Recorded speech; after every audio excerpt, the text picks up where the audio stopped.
Hi,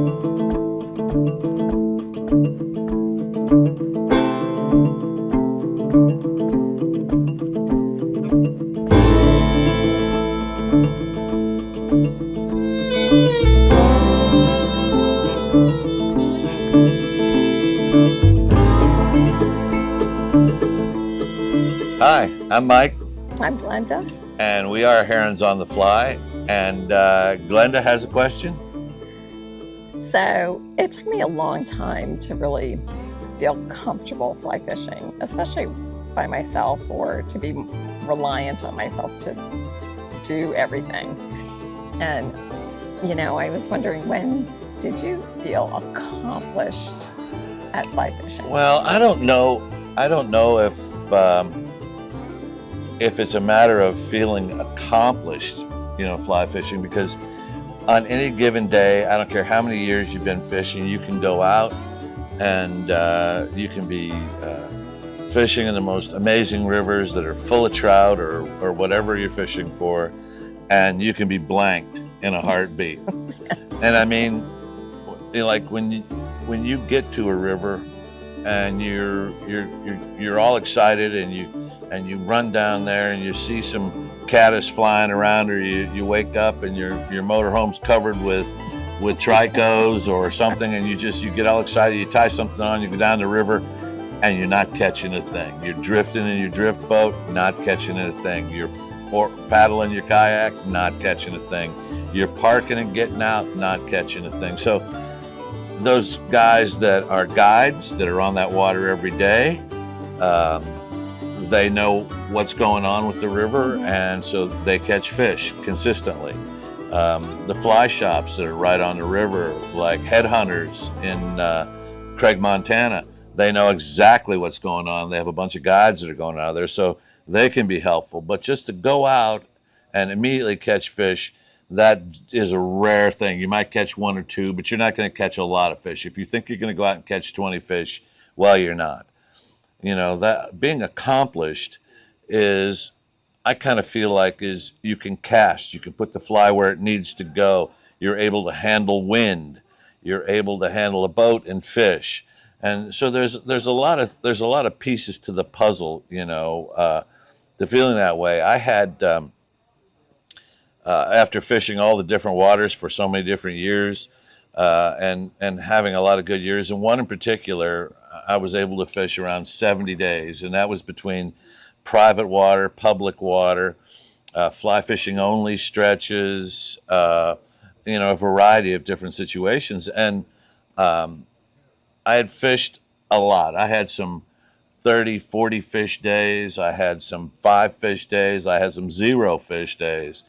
But it all came out to in December, and I think it was 2007, 2008, in December. And when I start catching a lot of fish through the year, I start counting them.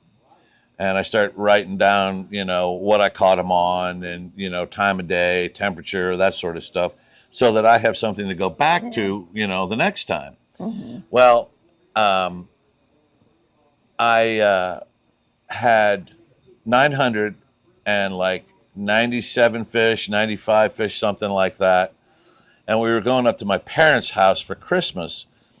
And so I was going to have the opportunity to fish water in Pennsylvania, Penns Creek, White Deer Creek, wherever I decided to go. And I took my gear with me, waders and stuff. Now, it was cold. It was snowy up there. This was no summer day. And so I said, well, I certainly can pull the balance out in Penns Creek. I only need, a few fish to hit 1,000, which was kind of the goal at that point. Yeah.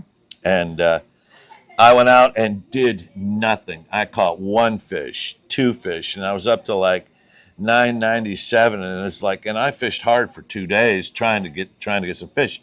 Couldn't pull anything out. Stopped at the fly shop, talked to my buddy Jonas at the Feathered Hook. No luck.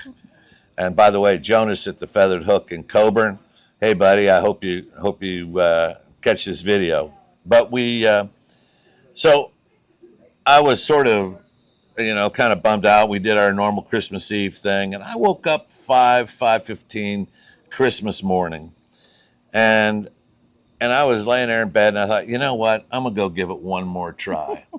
So I jumped in. My vehicle and grabbed my waders out of the garage and drove up to where I learned how to fish. And if you've been watching these, you know that I had a spot that I learned how to fish. And I thought, well, I'll just go up there and I'll just go up there and learn how and see if I can't catch a fish.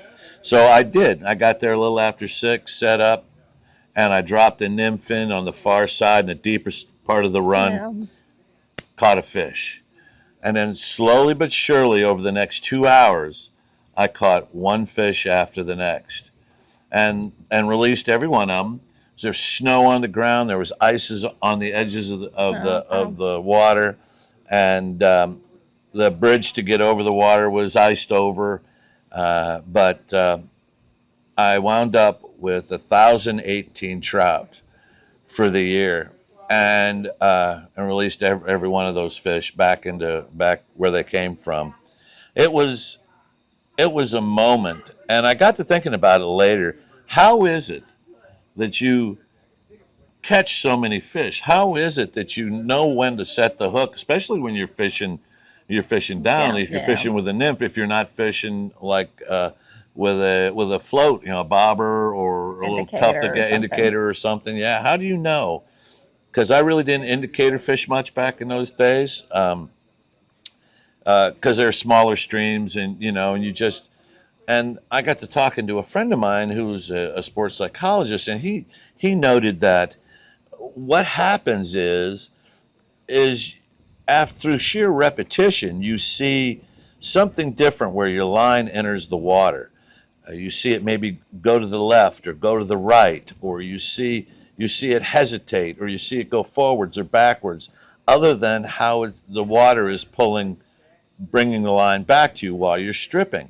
And that, being as you've done it again and again and again, what this does for you is your brain starts to say, hey,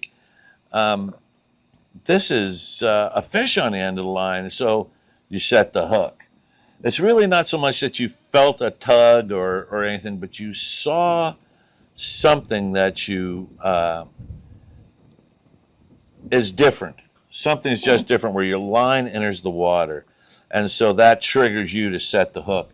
And it's amazing how many times that when I set that hook under those circumstances, that there was a fish on the other end of it. At first I thought I was becoming psychic or something. It was like I knew where there was. I was thinking, I just knew they were there. Well, no, that's not the way it works. You just aren't. You're not psychic. You don't just know they're there. There's something different that your brain picks up on and triggers a response, and that's through sheer repetition. That's how that works. Wow. And as far as being accomplished, I think that's probably a part of it.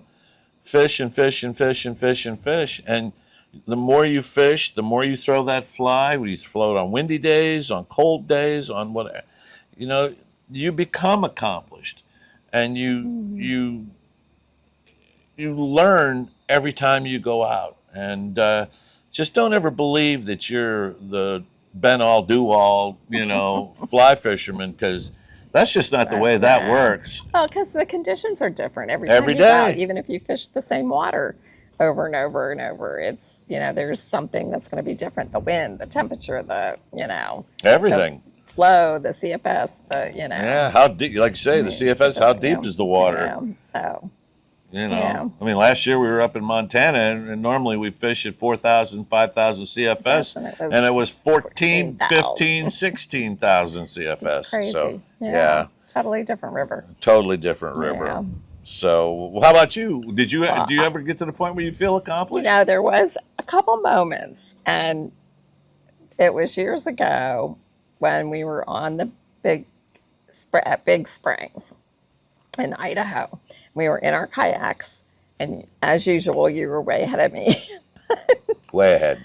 I was dry fly fishing with some hoppers, I think, and I was throwing him up against the bank. My kayak was out. I was floating. I hadn't anchored up. And I was fishing hoppers up against the bank and caught a really nice rainbow. By the way, I could hear her holler a quarter of a mile down the river. And at that time, I kind of depended on Mike sometimes to either net the fish for me if he was close by, or help me get it off or something. Sometimes, especially when we were in the kayaks, because it was, a lot of moving parts. You've got the paddle, you've got the net, the rod, you've got to control all this stuff. Plus, get the fish off. That you don't lose it in the water or anything. So, but he was too far away. I actually, netted the fish, released it unharmed. Didn't wreck the kayak. Didn't lose anything out of the kayak. And I was really proud of myself. It was kind of like, I can do this. So there have been moments where it's like, okay, I know what I'm doing. I'm feeling more confident. I can do this. I can do it by myself. I don't have to rely on somebody else. And the one other time. Well, there's been a bunch of other times. There have been a bunch of other times. Because you catch a lot of fish. But we were on the Missouri, and we were in one of our favorite stretches that we love. And I hooked into a big rainbow. Now, before we get any further, let's set this picture up. There's the Missouri split, and there was an island, and the water came down on this side of the island, and it came around this side of the island. And there was a rock bank over here, and a nice shoal here with intermediate rock boulders and a break.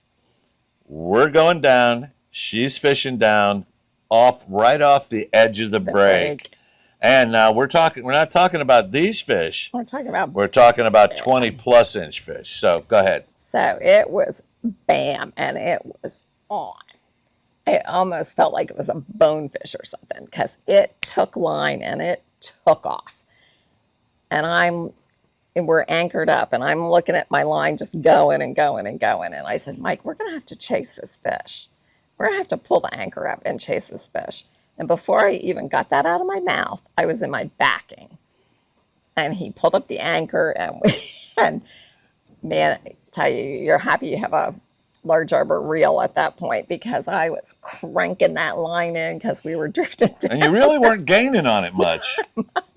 It probably took 15 minutes. Well, at least, but you were cranking on that backing and for quite a while before you got to the fly line. I know, it was crazy, and we finally did land it. It was we didn't measure it, but it was over 20 inches. And it might be the biggest fish I've ever caught, other than in the elk. I caught some over 20-inch ones there. But we got that done and released that fish, and I sat down. I was exhausted. Yeah, she's hollering at me, we got to chase it. And I'm just I'm trying to get the anchor up and run the oars. But it was like I didn't lose it. I kept tension on it. I worked it and everything. And that was really fun. Well, I think another thing in keeping with when did you feel proficient is when you hang a fish, big fish, small fish, doesn't matter. When you hang a fish, whether it's a sailfish or a trout, is you stay in the moment with the fish.